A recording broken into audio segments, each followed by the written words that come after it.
Operation Walk Canada is one of several medical missions performed by members of the Canadian Orthopedic Association, in which free total hip and knee replacements are offered to poor, extremely disabled, often young patients in the developing world.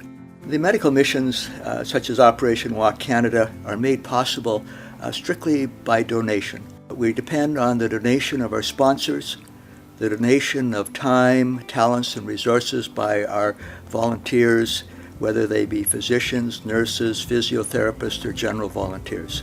The compassionate tradition that began with Operation Walk Canada's first mission in 2006 in Guatemala became an annual commitment to bring hope and change to many. An advanced team traveled to Guatemala this past summer to assess prospective patients for the upcoming mission and to follow up with some of last year's patients. She was born with hip dysplasia, which is a very unusual problem in North America. We see it occasionally, but very infrequently. In the Mayan population and the Incan population, that girls, when they're born, are swaddled. The legs are put together and wrapped fairly snug and tight, which actually significantly affects the development of the hip. So our goal is to get them out of their pain and restore as much function as possible despite their pathology. How has your life changed since the operation? It has changed so many things for the better now that I can walk and live without pain. And I now see life very differently. My life is full of hope and I see a better future ahead. So this is Mr. Conrado, who's a 75-year-old man. He just came in the clinic today. He's one of about 100 patients we've seen today. You can see that he's got significant bone destruction and bone loss on the medial side here, and you can see the gap that's on the lateral side from the things just stretching out. And you see on the lateral view here, just huge deformity here. The hardest thing for me in my job is to climb the palm trees to get the coconuts. They are very tall, and we tie our shins with ropes to help climb, but it's very hard work. I think if we do nothing and leave this alone, it will only get worse to the point where it may not even be reconstructable. So I think that it's important that it's done sooner than later. We'll see you in November, I hope. Okay? All right. My name is Sara, and I'm Juan Jose's mom. We came here to Antigua last year because we were referred to Operation Walk to begin the process for him to receive hip replacement surgery. He is now 20 years of age. He's a university student. Unfortunately, Juan had leukemia several years ago, and because of that, he was treated on high dose of steroids, and it caused problems with both his hips. Very much more so on the right hip than the left hip. And you can see here that the hip is no longer nice and round like it should be, so he's had some collapse.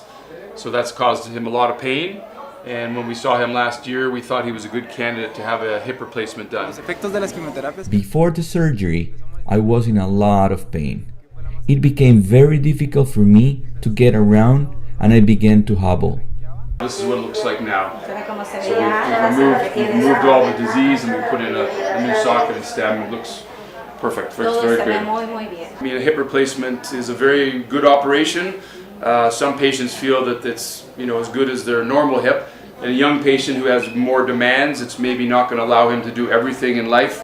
If I hadn't received the hip replacement, I guess I would have ended up bedridden, and I wouldn't have been able to go to university and pursue my dreams for the future. We are very happy and at the same time very thankful because Operation Walk is really changing people's lives. My job is being a farm worker. My knees became very painful and hard to walk. At work, I will tie 2 sticks to my legs to help me cope. The terrible pain started about 5 years ago. Although it hurt so much, I had to try it and keep working to survive.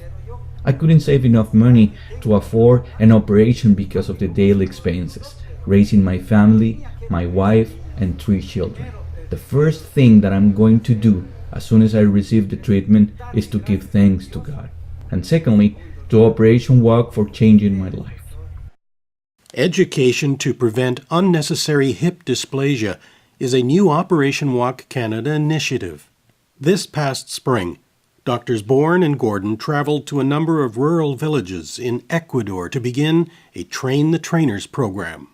The important thing is that if the condition is identified at a very early age, at birth or within the first 6 months of life, it's a very easy problem to treat. And push, empuje, el uno. Ahí se siente. El clic. Yeah. Good. Ahora el otro lado. All medical missions, such as Operation Walk Canada, are dependent on implants being donated by very sympathetic medical device companies. These companies are unsung heroes. In Operation Walk alone, we've done approximately 1,000 hip and knee replacements in the developing world. All our implants were donated by Smith & Nephew, and we'll be forever indebted to them for this very, very generous contribution. Perhaps you would be interested on the impact that medical missions such as Operation Walk Canada have on an individual patient. Me llamo Mélida Cárdenas y no puedo caminar.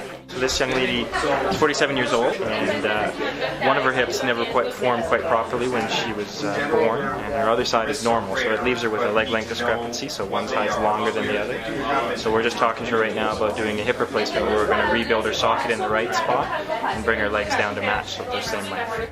After our patient Melita is assessed, she will be considered for surgery by our anesthesia and medical teams. She will then go to surgery, then go to the floor where our volunteer nurses and therapists will work diligently, and amazingly, usually on day 2, she's ready to go home. Bend that knee, good. Mi nombre es Mélida Cárdenas. Ya puedo caminar. Ya puedo caminar. Gracias.